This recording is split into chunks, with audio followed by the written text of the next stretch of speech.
السلام علیکم ورحمۃ اللہ وبرکاتہ۔ الحمد للہ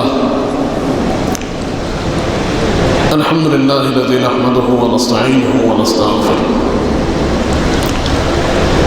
ونؤمن به ونتوکل علیہ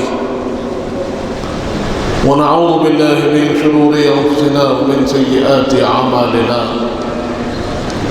من يهده الله فلا مضل له ومن يضلل فلا هادي له، ونشهد أن لا إله إلا الله وحده لا شريك له، ونشهد أن سيدنا ونبينا ومولانا محمدا عبده ورسوله أرسله بالحق بشيرا ونذيرا۔ قال الله تعالى في القرآن المجيد والفرقان الحميد: أعوذ بالله من الشيطان الرجيم، بسم الله الرحمن الرحيم، سبحان الذي أسرى بعبده ليلا من المسجد الحرام إلى المسجد الأقصى، صدق الله العظيم، صدق رسوله النبي الأمين الكريم، ونحن على ذلك من الشاهدين والشاكرين، والحمد لله رب العالمين۔ وقال تعالى في شان حبيبه الكريم: إن الله وملائكته يصلون على النبي يا أيها الذين آمنوا صلوا عليه وسلموا تسليما، اللهم صل على سيدنا محمد وعلى آل سيدنا وعلى محمد وبارك وسلم۔ برادران عزیز، جیسے آپ سب نے سماعت فرمایا ہے کہ کل کی رات شب معراج اور اس کی اہمیتوں کے بارے میں، اس کے فضائل کے بارے میں اور وہ واقعات کے بارے میں ہم نے اکابر علماء اکرام سے سنا،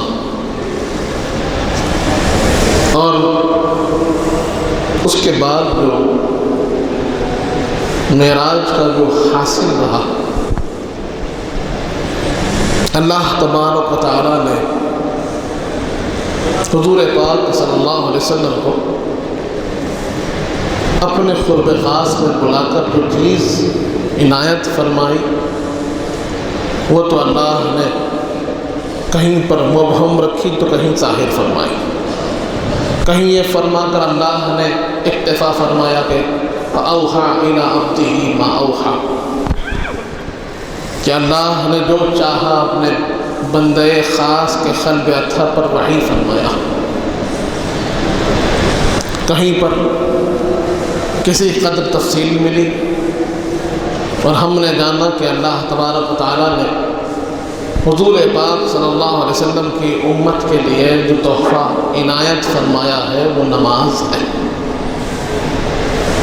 تو شب معراج جو چیز حاصل ہوئی، جو امت کو حضور پاک نے لا کر اللہ کا تحفہ دیا، وہ کیا ہے؟ وہ نماز ہے۔ اور یہ بات ہمیں جاننی چاہیے کہ معراج سے پہلے نماز کی فرضیت نہیں تھی۔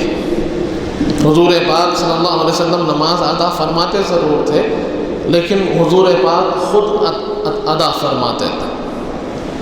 جیسے باضابطہ احکام کے ساتھ، اصول کے ساتھ اور اوقات کے تقیید کے ساتھ جو نماز فرض ہوئی ہے، وہ واقعہ معراج کے بعد ہے۔ نماز کیا ہے، اس کو جاننے کی ضرورت ہے کہ اس کا تعلق معراج سے بڑا خاص ہے، اس طور پر کہ نماز کا تعارف دیتے ہوئے حضور پاک صلی اللہ علیہ وسلم نے ارشاد فرمایا: الصلاۃ معراج المؤمنین،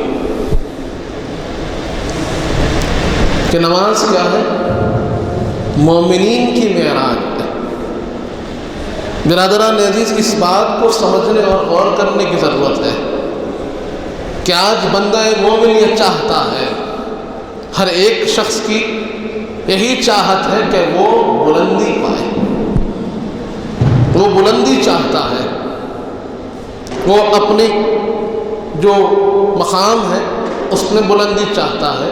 اور یہاں میں صرف دینی بات نہیں کر رہا ہوں، بلکہ کسی بھی دنیاوی ضابطے میں، کسی بھی ایسپیکٹ آف لائف کے اندر آپ دیکھتے ہیں تاجر چاہتا ہے کہ تجارت میں بلندی پائے، عالم چاہتا ہے کہ علم میں بلندی پائے، طالب علم چاہتا ہے کہ طلب علم کے اندر وہ ایکسلنس کو حاصل کرے۔ اسی طرح ہر فرد جس شعبے سے جڑا ہوا ہے وہ چاہتا ہے کہ اسے بلندی حاصل ہو، اسے بلند مقام حاصل ہو، اسے کامیابی حاصل ہو۔ تو یہاں پر میرے آقا نے ارشاد فرمایا کہ اگر تم مومن ہو، اگر تم ایمان والے ہو تو سنو، تمہاری بلندی نماز میں ہے، تمہاری معراج جو انتہا ہے، عروج کی انتہا معراج ہے۔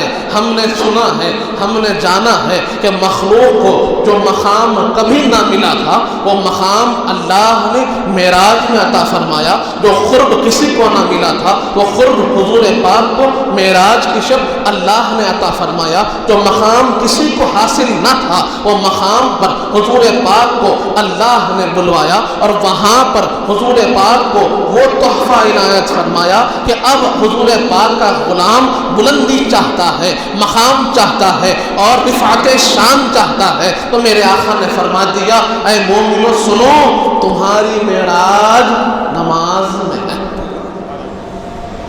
ہم سمجھتے ہیں کہ ہم دنیاوی بھاگ دوڑ کریں گے تو ہمیں بلندی ملے گی، عروج ملے گا۔ ہم سمجھتے ہیں کہ ہمارا عروج تجارت میں ہے، ہم سمجھتے ہیں کہ ہمارا عروج بازار میں وقت دینے میں ہے، ہم سمجھتے ہیں کہ ہمارا عروج تعلیم کے حصول کے اندر جد و جہد کرنے میں ہے۔ یہ تو اسباب ہے، لیکن ہمارا عروج جو ہے، ہمارے آقا فرماتے ہیں کہ تمہاری معراج، تمہارا عروج یہ ہے کہ جب تم بندہ مومن کی حیثیت سے پروردگار عالم کے سامنے کھڑے ہوتے ہو اور اپنے سر کو، اپنے جبین کو اللہ کی بارگاہ میں جھکا دیتے ہو اور اپنی شان عبدیت کو ظاہر کرتے ہو، اپنی عاجزی انکساری کو ثابت کرتے ہو، اور یہ بتاتے ہو کہ سب کچھ تم ہے، ہم تو ذلیل و خوار رسوا تیرے در پر پڑے ہوئے ہیں، وہ تیری معراج ہے۔ بندہ مومن سمجھتا ہے کہ معراج عروج بلندی کہیں اور ہے۔ میرے آقا فرماتے ہیں کہ نہیں، تمہاری معراج تو رب کے سامنے سجدہ ریزی میں ہے، کہ جو وہاں جھک جائے گا وہ معراج کو پائے گا۔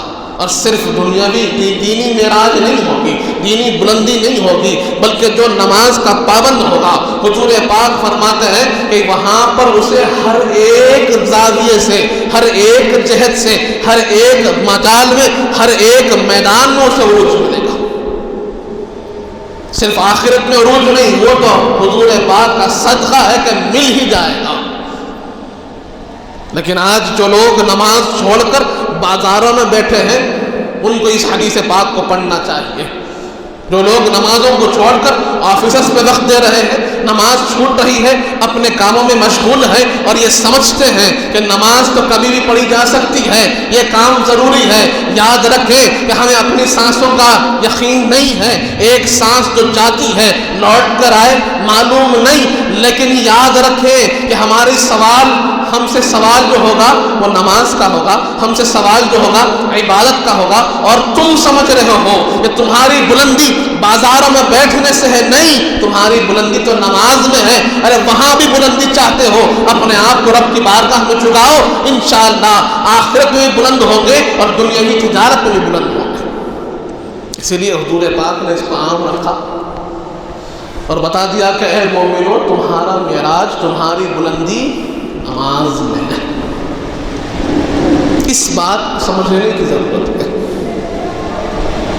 کہ جو چیز میں آپ عروج چاہیں اس کے لیے وسیلہ اللہ کی عبادت کو بنائیں، کہ اس کی وجہ سے آپ کی عبادت میں خلل نہ آنے پائے، آپ کی زندگی کا مقصد، آپ کی پرائیورٹی نماز ہو۔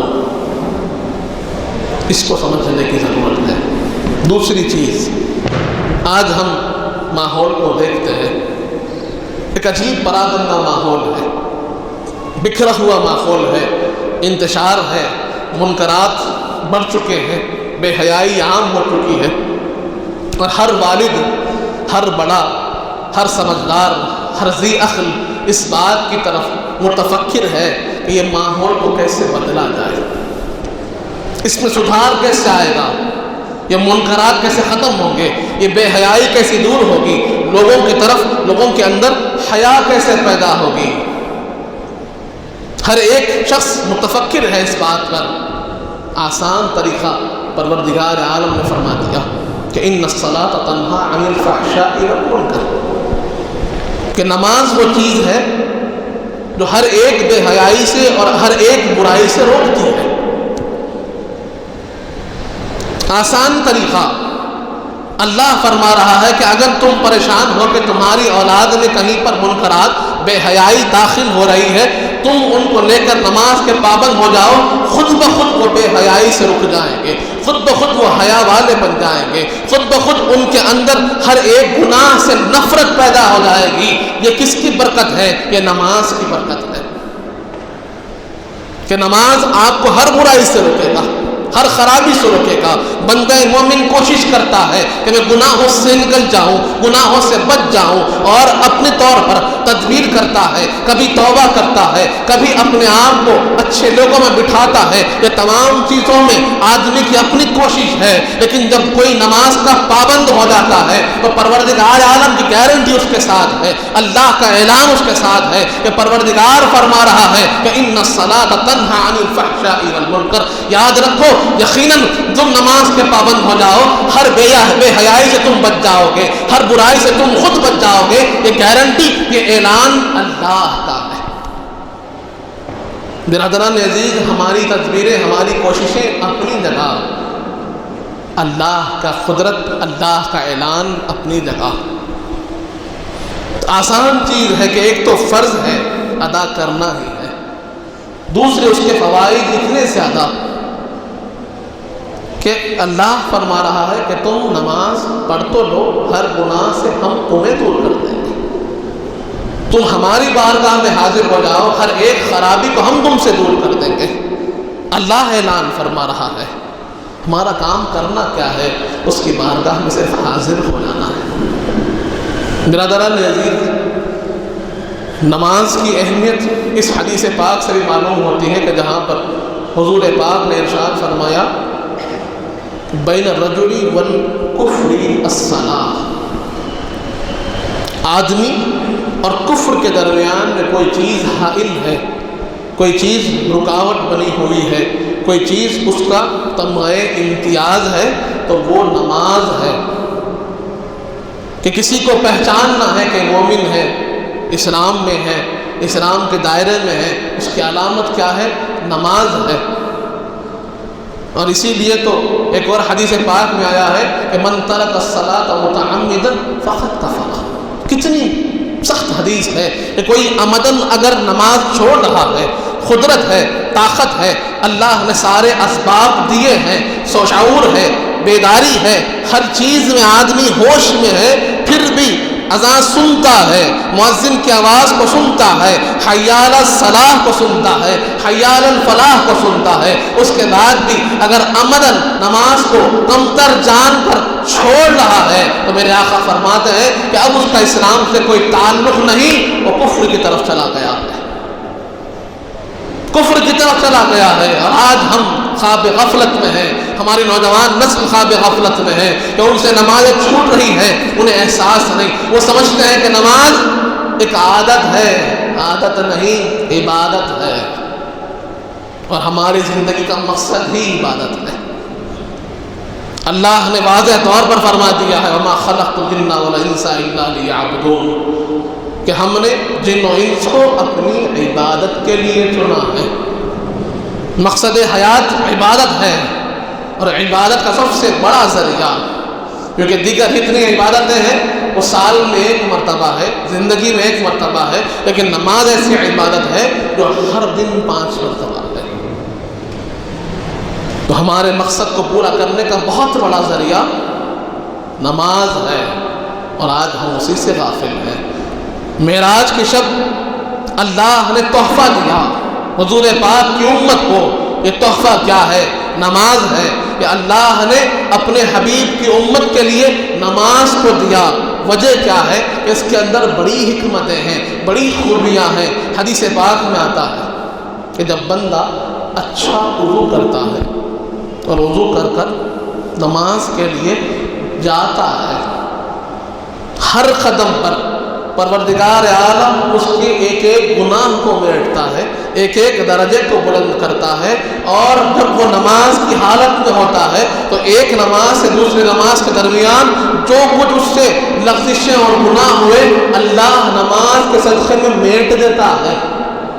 آج ہم کو احساس نہیں کہ ہم سے کیا گناہ ہو رہے ہیں، کیا لغزشیں ہو رہی ہے، نگاہوں سے کیا گناہ ہو رہے ہیں، زبان سے کیا گناہ ہو رہے ہیں، کان سے ہم نے کیا گناہ کو سن لیا، ہاتھ سے ہم نے کیا گناہ کیے، قدم کس گناہ کی طرف چل پڑے ہمیں معلوم نہیں، لیکن اللہ فرما رہے ہیں، حضور پاک فرما رہے ہیں کہ تم نمازوں کے پابند ہو جاؤ۔ اگر تمہیں شعور نہیں ہے گناہوں کا، اللہ تو جانتا ہے، اللہ تمہارے تمام صغیرہ گناہوں کو میٹ دے گا۔ وہاں پر ابھی توبہ نہیں ہوئی، شعور گناہ نہیں ہوا، ندامت کی کیفیت نہیں آئی، صرف نماز پڑھ لیے تو گناہ میٹ دیے جاتے ہیں۔ یہ نماز کی برکت ہے، یہ تحفہ معراج ہے۔ اسی طرح اگر ہم نماز کی بات کرتے ہیں، اور خصوصاً دو نمازوں کا ذکر ایسا ملتا ہے جس کی بہت اہمیت بتائی گئی۔ حدیث پاک میں آتا ہے، حضور پاک صلی اللہ علیہ وسلم ارشاد فرماتے ہیں کہ جس نے دو ٹھنڈی نمازیں پڑھی، دو ٹھنڈی نمازیں جس نے ادا کی، اللہ اس کا ذمہ دار ہو جاتا ہے، اللہ اس کا ذمہ دار ہو جاتا ہے، اللہ اس کا ذمہ لے لیتا ہے۔ وہ دو ٹھنڈی نمازیں کیا ہے؟ میرے آقا فرماتے ہیں کہ طلوع آفتاب سے پہلے اور غروب آفتاب سے پہلے۔ طلوع آفتاب سے پہلے کی نماز کون سی ہے؟ فجر کی نماز ہے۔ اور غروب آفتاب سے پہلے کی نماز کون سی ہے؟ عصر کی نماز ہے۔ یہ دو نمازیں میرے آقا فرماتے ہیں کہ اگر کوئی یہ دو نمازوں کی پابندی کر رہا ہے، باجماعت پڑھ رہا ہے، یہ دو نمازوں کے اپنی استطاعت کے مطابق برابر ادا کر رہا ہے، تو میرے آقا فرماتے ہیں فی ذمۃ اللہ، وہ اللہ کے ذمے میں ہوگا۔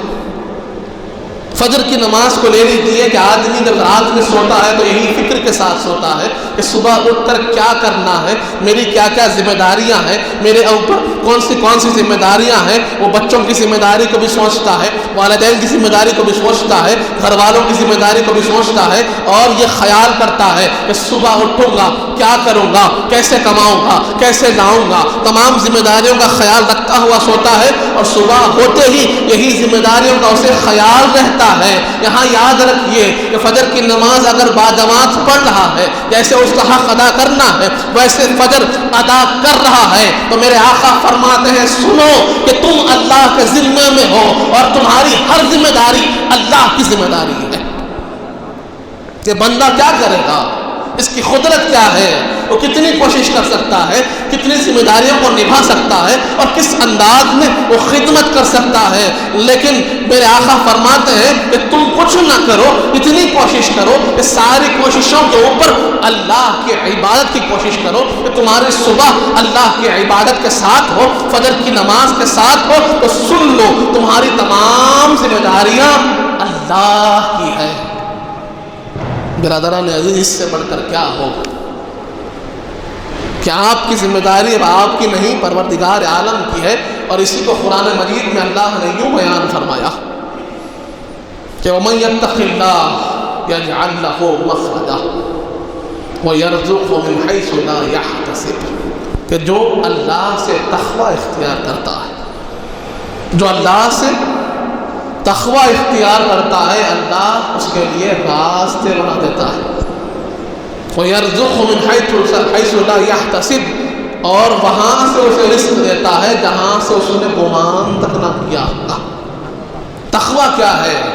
لوگ سمجھتے ہیں کہ تقوی کیا ہے۔ تقوی اگر سمجھنے جائیں اس کے جہاد کے ساتھ تو بہت گہری بات ہے، اور اگر آسانی سے سمجھ میں آ جائے تو بہت چھوٹی بات ہے۔ یوں سمجھ لیں کہ تقوی کا مطلب یہ ہے کہ ہر اس حکم کی پابندی کرنا اس کا حکم اللہ تعالی اور حضور پاک صلی اللہ علیہ وسلم نے دیا، اور ہر اس عمل سے، ہر اس کام سے، ہر اس گناہ سے بچنا جس سے بچنے کا حکم اللہ تعالی اور رسول پاک نے دیا۔ کہ آپ کے زندگی کے اندر یہ شعور بیدار ہو جائے، یہ خیال مضبوط ہو جائے کہ میرا قدم اٹھ رہا ہے تو کس جہت اٹھ رہا ہے، کہ اس قدم سے اللہ راضی ہے یا ناراض ہے، اس کام سے اللہ راضی ہے ناراض ہے، یہی تقویٰ ہے۔ تقوی کا مطلب ہوتا ہے بچنا۔ کس سے بچنا؟ ہر نافرمانی خدا سے بچنا، اللہ کی نافرمانی سے بچنا، چھوٹی ہو بڑی ہو۔ تو نماز کا چھوڑنا وہ بھی نافرمانی ہے، گناہ کا مرتکب ہونا وہ بھی نافرمانی ہے۔ تو ایک طرف آدمی یہ سمجھتا ہے کہ تقوی کا مطلب گناہ سے بچنا ہے، تو ساتھ ہی ساتھ عبادت کا چھوڑنا بھی نافرمانی ہے، تو عبادت کی پابندی یہ بھی تقوی میں شامل ہے۔ اسی لیے تو اللہ نے فرما دیا کہ جو شخص تقوی اختیار کرتا ہے، کہ جس کی زندگی میں یہ خیال مضبوط ہو جائے کہ مجھے ہر خم، ہر ایک قدم، ہر ایک لمحہ اللہ کی اطاعت میں جینا ہے، تو کھانا تو کھا رہا ہوں، پانی تو پی رہا ہوں، اللہ نے اتنی وسعت دی ہے، اللہ نے آرام بھی دیا، ہر لمحہ عبادت نہیں ہے، 5 وقت عبادت کرنا ہے، لیکن زندگی کیسے جینی ہے؟ تو اس لحاظ سے کہ کھانا کھاؤ تمہیں اجازت ہے، لذت کے ساتھ کھاؤ تمہیں اجازت ہے، لیکن تمہیں خیال حلال و حرام کا رکھنا ہے۔ گفتگو کرو اجازت ہے، لیکن صحیح اور غلط کی پہچان ہونی چاہیے، سچ بات کہو۔ یہ تمام پیمانے جو آپ کو دیے گئے ہیں، آدمی جب اس لحاظ سے زندگی گزارتا ہے تو وہ اللہ کا مطیع فرما بردار متقی پرہیزگار ہو جاتا ہے۔ اور اس کے لیے اللہ نے فرما دیا کہ جب تم تقوی کی راہ پر چل پڑو اور تمہیں یہ خیال ہو جائے کہ اس راہ پہ میں چل رہا ہوں، میں حلال کمانے کی کوشش کر رہا ہوں، لیکن لوگوں کو دیکھتا ہوں کہ وہ غلط طریقے سے بہت کما رہے ہیں، بہت ان کو مل رہا ہے، ان کے پاس بڑے بڑے بنگلے، بڑے بڑے بہت سے پیسے دکھ رہے ہیں، کیا کروں؟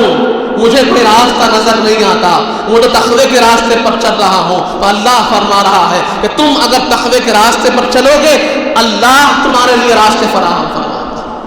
بظاہر تمہیں نظر نہیں آتا کوئی بات نہیں، لیکن راستے بنانے والی ذات اللہ کی ہے۔ وہاں پر بندے راستے بناتے ہیں، تقوی کے راستے پر اللہ راستے فراہم کرتا ہے۔ دوسری طرف جہاں رزق کی پریشانی ہے کہ بازار میں کیسے جیوں، سچائی کے ساتھ کیسے بزنس کروں کہ بغیر جھوٹ بولے، لوگوں کا تصور ہو گیا ہے کہ بغیر جھوٹ بولے میں بزنس نہیں کر سکتا، جب تک کسی کو کوئی غلط بات نہ کہہ دوں میرا مال بکے گا نہیں۔ میرے پروردگار فرماتے ہیں ارے تم اللہ سے ڈرو، اللہ کے حکم کی پابندی کرتے ہوئے تجارت کرو، یرزقہ من حیث لا یحتسب، وہاں سے تم کو دوں گا جہاں سے تم نے گمان تک نہ کیا ہوگا۔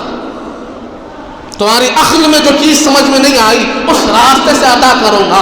اگر تم کو دیکھنا ہے اللہ کے قدرت کے نمونوں کو دیکھیے کہ ہم تو کما کے کھا رہے ہیں، ہم تو کوشش کر رہے ہیں، لیکن وہ پرندے جو رات میں سوتے ہیں وہ صبح کا خیال نہیں ہوتا، وہ درند جو باہر نکلتے ہیں ان کا کوئی پرسان حال نہیں، نہ کوئی بزنس ہے نہ کوئی نوکری ہے، لیکن ہزاروں لاکھوں کی تعداد میں ہیں اور صبح اٹھتے ہیں تو وہ رازق ہے جو ان کو رزق دیتا ہے کہ شام تک انہیں بھوکا سونے نہیں دیتا، وہ پروردگار ہے۔ ہمیں اپنا خیال ہے، ارے خیال کرنا ہے تو اللہ کے احکام کا خیال کر لو، اللہ ہمارا خیال رکھے گا۔ تو میرے آقا فرماتے ہیں کہ جب تم عصر، فجر اور عصر کی نماز کی پابندی کرو تو تم اللہ کے ذمے میں ہو جاؤ گے، اللہ کے تمہارا ذمہ لے لے گا۔ تو نماز وہ بلند پایا عبادت ہے کہ جہاں مومنین کی معراج ہے، جہاں رزق میں برکت ہے، جہاں پر ہم دیکھتے ہیں کہ گناہوں سے آدمی کو چھٹکارا ہے، ہر خرابی سے دور ہے، اللہ سے قریب ہوتا چلا جاتا ہے، اور جو بندہ اللہ کے راستے پر ہوتا ہے اس کی ذمہ داریاں بھی اللہ کی ہے۔ حضور پاک فرما رہے ہیں کہ تم فکر نہ کرنا، اللہ کے راستے پر چلتے رہو۔ برادران عزیز، یہ نماز ہم کو معراج کی شکل ملی، اور اس کے بعد جو معاملہ ہوا کہ حضور پاک صلی اللہ علیہ وسلم تشریف لائے اور نمازوں کے وقت مقرر ہوئے، تو اس کا طریقہ کیا رہا وہ بتاتا ہوا بات کو ختم کر دوں کہ اللہ تبارک و تعالیٰ نے جبرائیل امین کو بھیجا جبرائیل امین اللہ کے حکم سے حضور پاک کی بارگاہ میں حاضر ہوئے اور حاضر ہو کر عرض کیا کہ یا رسول اللہ، اللہ نے مجھے آپ کے ساتھ نماز پڑھنے کا حکم دیا۔ اب نماز کیسے ہوئی؟ ایک دن پہلے دن نماز ہوئی اول وقت میں، کہ فجر کا وقت کب شروع ہوتا ہے، جیسے ہی شروع ہوا نماز ادا ہوئی۔ ظہر کا وقت جیسے ہی شروع ہوا نماز ادا ہوئی۔ عصر کا وقت جیسے ہی شروع ہوا نماز ادا ہوئی۔ مغرب کا وقت جیسے ہی شروع ہوا نماز ادا ہوئی۔